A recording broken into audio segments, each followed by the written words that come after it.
Hi, this is Neetu. So last video में हम लोगों ने डिस्कस करा था एपीएच एंड एब्रप्शन प्लेसेंटा। सो इस वीडियो में हम लोग पढ़ेंगे प्लेसेंटा प्रीविया के बारे में। So what is placenta previa? A placenta that is implanted in the lower uterine segment, it is called placenta previa. कोई भी प्लेसेंटा जो आपका लोअर यूट्राइन सेगमेंट में इम्प्लांट हो गया है उसको हम प्लेसेंटा प्रीविया कहेंगे। अब हम लोअर यूट्राइन सेगमेंट कब बोलेंगे? जब 5 सेंटीमीटर का डिस्टेंस होगा हमारा इंटरनल ऑस से, तब हम क्या कंसिडर करेंगे उसको? Lower segment. उस पोजीशन के अंडर कोई भी हमारा प्लेसेंटा इम्प्लांट हुआ है उस कंडीशन को हम क्या कहेंगे? Placenta previa. सो नेक्स्ट है इसके कॉजेज़ क्या हो सकते हैं? Multiparity, history of previous caesarean section, prior curettage, जो भी मतलब एबॉर्शन में जो प्रोसीजर्स होते हैं हमारे डायलिटेशन एंड क्यूरेटाज उनमें से कुछ हुआ है पहले, maternal age over 35 years, smoking cause induced hypoxaemia in mother. These are some causes of placenta previa. Next है हमारा टाइप्स और डिग्रीज ऑफ प्लेसेंटा प्रीविया। सबसे पहले हम टाइप 1 पढ़ेंगे। टाइप 1 में क्या होता है? प्लेसेंटा जो होता है वो लो लाइंग होता है। Majority of placenta is in the upper uterine segment only. कुछ पार्ट जो होता है प्लेसेंटा का वो लोअर सेगमेंट तक रीच कर चुका होता है, बट अभी इतना नहीं गया कि वो इंटरनल ऑस तक आए। मदर और फीटस जो हैं इसमें अच्छी कंडीशन में होता है, तो आप वेजाइनल डिलीवरी भी करवा सकते हो। फिर आता है हमारा टाइप 2 मार्जिनल। इसमें क्या होता है? Placenta is partially located in the lower segment में पार्शियली लोकेटेड होता है। Placenta reaches to margin of internal os but does not cover it. Margin तक पहुंच जाएगा उसकी, बट वो अभी कवर नहीं कर रहा है। वेजाइनल बर्थ इज़ पॉसिबल अगर प्लेसेंटा जो है एंटीरियरली इम्प्लांटेड है। नेक्स्ट है टाइप 3 इनकम्प्लीट और पार्शियल सेंट्रल भी हम इसको बोलते हैं। इसमें क्या होता है? Placenta covers the internal os but not entirely do so when fully dilated. There is chance of torrential hemorrhage, so cesarean section is essential to save the life of the baby and the mother. So इसमें क्या होता है? Placenta जो है हमारे internal ऑस को cover करता है बट नॉट एंटायरली, जब वो फुली डायलेटेड हो। ठीक है, तो इसमें हमारा टोरेंशियल हेमरेज के चांसेस होते हैं, तो सिजेरियन सेक्शन कराना बहुत ज़रूरी है मदर की और बेबी की लाइफ को सेव करने के लिए। नेक्स्ट है हमारा टाइप 4 टोटल सेंट्रल और कंप्लीट भी हम इसको बोलते हैं।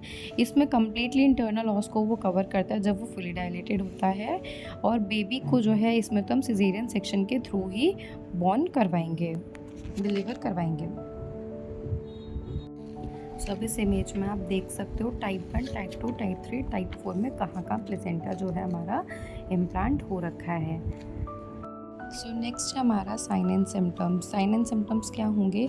Sudden onset heavy painless bright red without clot vaginal bleeding in the last half of the pregnancy. So abruption placenta में हमारा डार्क रेड ब्लीडिंग होती है, इसमें ब्राइट रेड ब्लीडिंग होती है, उसमें पेनफुल ब्लीडिंग होती है, इसमें पेनलेस ब्लीडिंग होती है। ये डिफरेंस आपको पता होना चाहिए। नेक्स्ट है हमारा फीटल हार्ट साउंड प्रेजेंट होगी, persistence mall presentation, fundal height more than expected for gestational age, uterus feel relaxed, soft and non-tender. Important इसमें जो है वो है positive stallworthy sign, slowing of fetal heart rate on pressing the head down into the pelvis, which soon recover after release. ये important है, ये question पूछा जाता है। पॉजिटिव स्टॉलवर्थी साइन किस में देखा जाता है? तो नेक्स्ट इज डायग्नोसिस कैसे बनाएंगे हम इसका? So first one is placentography. It is basically examination of placenta by sonography. It is a definitive aid to diagnose placenta previa. इसमें हमारे 3 आते हैं।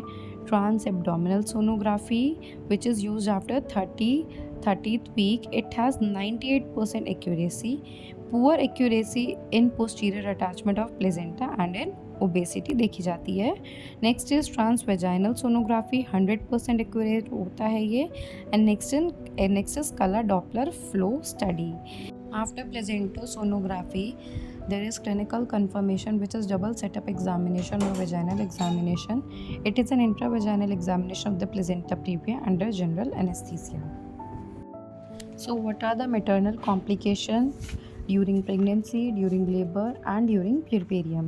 So during pregnancy क्या क्या कॉम्प्लिकेशंस हो सकती हैं? Antepartum haemorrhage, malpresentation, premature labour induced और spontaneous maternal shock due to blood loss.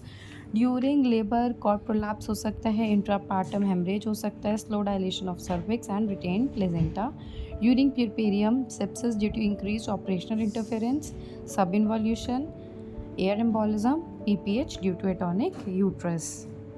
Fetal complications are asphyxia, IUD, intrauterine death, LBW, low birth weight due to preterm labor or hemorrhage, congenital malformation. IUD आपका हो सकता है due to maternal hemorrhage, shock, stress, injuries की वजह से.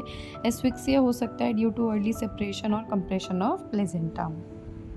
So last is management. How will you manage? Avoid vaginal examination or any other action that would stimulate uterine activity.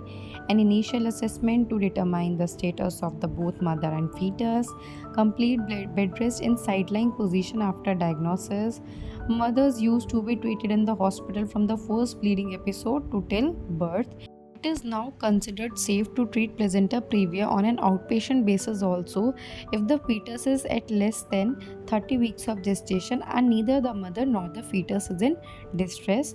Immediate delivery of the fetus may be indicated if the fetus is immature or if the fetus or the mother is in distress. Perform LSCS if heavy bleeding is there. Replace blood volume to maintain the BP and plasma to maintain the fibrinogen level. Thank you for watching the video.